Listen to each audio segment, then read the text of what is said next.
You've worked hard for everything you have. The reality is you're terrible at actually having. The compliment that gets redirected before it lands. Someone offers to help, you decline because accepting it feels like weakness. Success finally arrives, somehow it still doesn't feel like enough. That's not humility. It's an identity that was built for the pursuit and it never learned how to receive what the pursuit was for.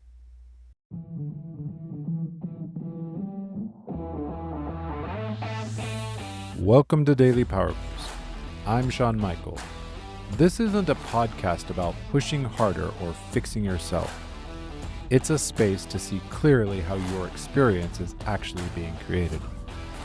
Each episode offers a simple shift in understanding, not a tactic, not a hustle, a clearer view of thought, identity, and the patterns you've been living inside.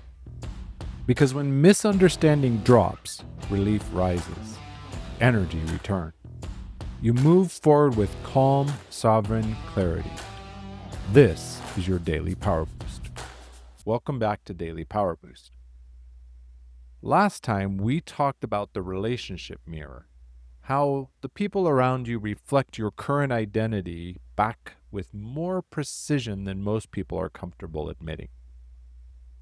Today, we go into one of the most specific and consistently overlooked patterns that the mirror reveals. The high performer who can achieve almost anything and then flex almost everything that achievement was supposed to bring. It's not a small thing.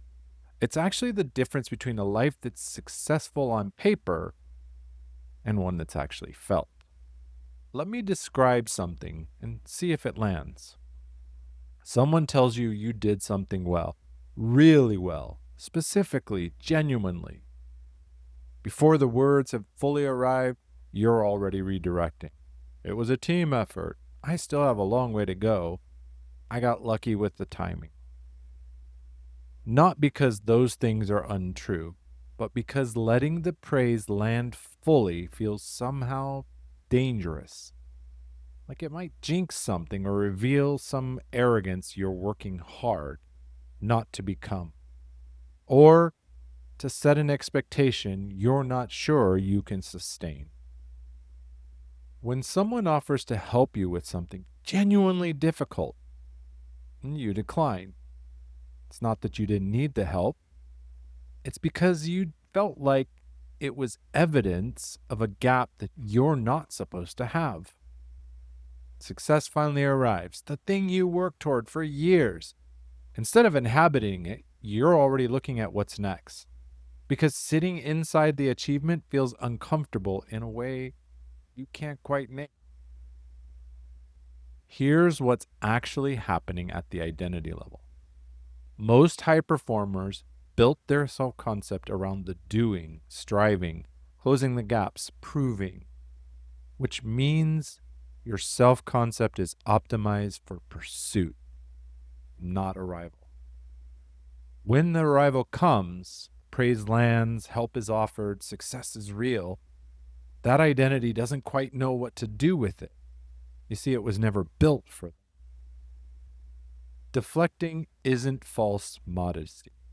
It's your identity protecting its own coherence, keeping you in the role it knows how to play, the one who's still working towards something, instead of the one who's allowed to have arrived. That protection has a cost. Not just emotionally. It's relationally, professionally, in the quality of presence you're able to bring to your own life. You can't fully inhabit a life you've never learned to receive.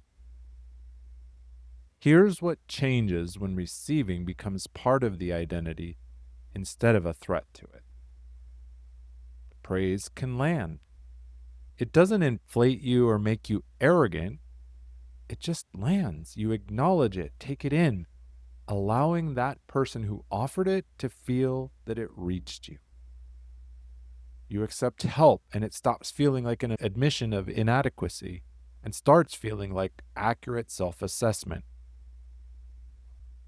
The recognition that no one does anything significantly entirely alone. Needing support isn't a gap in your capability, it's the evidence of the scale of what you're attempting. When success is inhabited instead of immediately surpassed, it creates something that relentless pursuit never quite generates: satisfaction. Not complacency, not settling, genuine grounded experience of having built something real and letting yourself know that.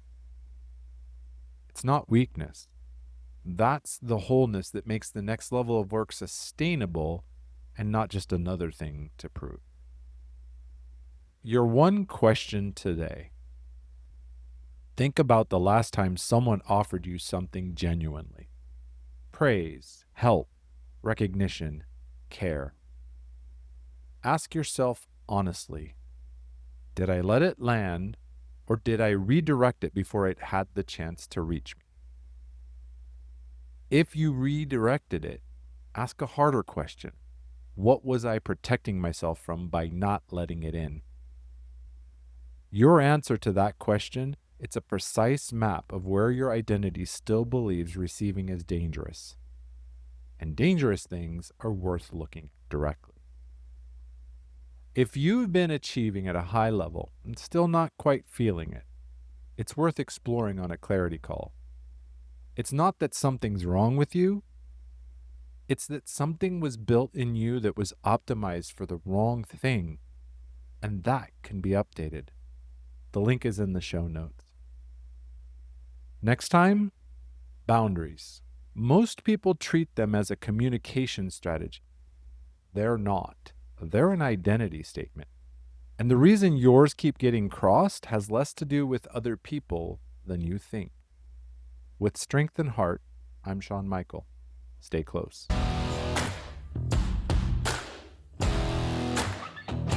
Thanks for tuning in to Daily Power Boost. Ignite your potential. Remember, transformation starts with action. So take today's insight, make it your own, and awaken your inner potential. Because remember, greatness begins within. Catch you tomorrow for your next Power Boost.